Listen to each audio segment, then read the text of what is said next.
Well, we're losing them. So, you know, back in the 60s, 70s, this was one of our sort of most common aquatic animals. These days, you know, they're heading towards extinction. So it's whether you take someone out to a zoo and try and protect them there. In this case, we're setting up things called arc sites, where we're trying to protect them in the wild, but at locations that we've selected because we think that they've got the best chances of surviving into the future.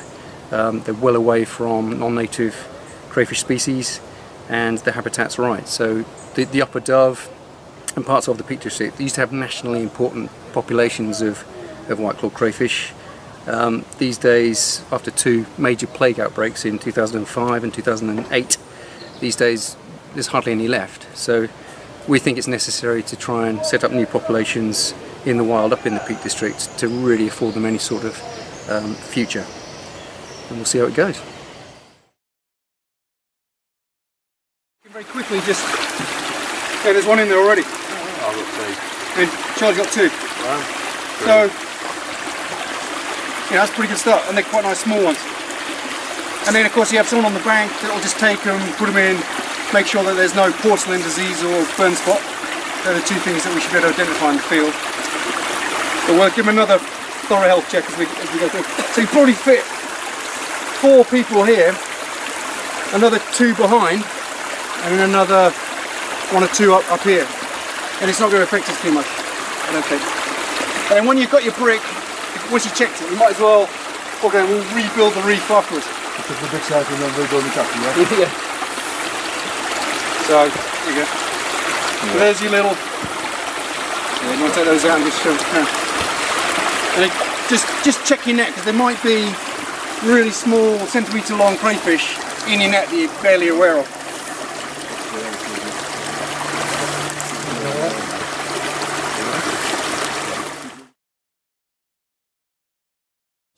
Yeah, that one first, because they've been in the longest. That's male. 30 mil there. Yeah, it's just that'd be 30.5 mil.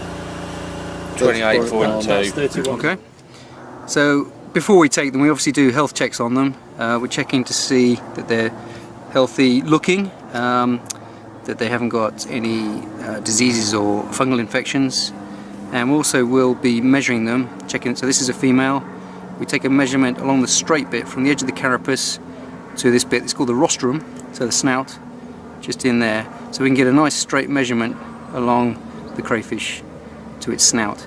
If you try and measure the length of it, because they're always flexing, you can't really get an accurate measurement there. So tuck it in at the edge of the carapace, drop it very gently to the tip, and this is looking at, this is 29.3 carapace length, which is a decent sized female. So she's of breeding age. When she comes up to the new site, we would hope that she'd be breeding over the winter, carrying eggs next spring, and that the juveniles will be detaching from this animal, next sort of June, July time. So she could carry up to maybe 80 eggs on the underneath of her tail, on the wide part of her tail, and they would form into juveniles. You could have as many as 40 or 50 surviving up to late July. So it could be 40 or 50 animals detaching from her next sort of early summer.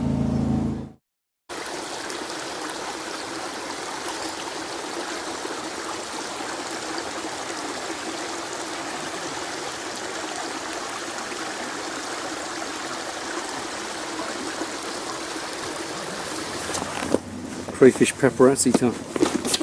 Famous crayfish.